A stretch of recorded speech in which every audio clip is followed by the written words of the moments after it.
12 years ago, I took the scariest drive of my life. I had just given birth 3 hours prior.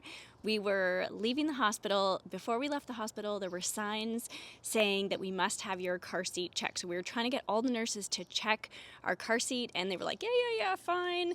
And we're like, no, like, we need you to check this. It's our first time, we don't know. And they were so not concerned.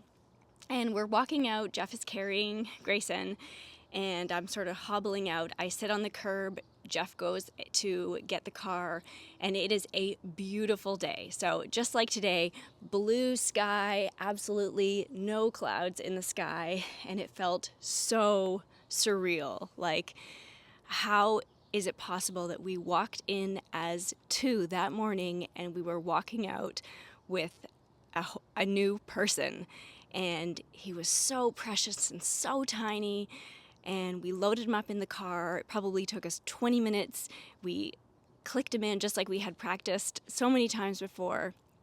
And then getting on the road, we might as well have been driving on an ice rink.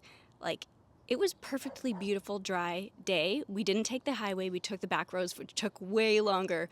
But it felt like I was driving on an ice rink, or Jeff was driving on an ice rink that was about to crack underneath us. I felt so unsafe. I was white knuckling it, and I was like, how is it even legal that we are allowed to drive? It was so surreal.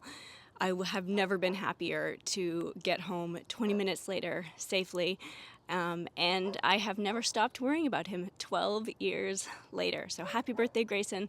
We love you, and let me know how your first drive home went with your baby.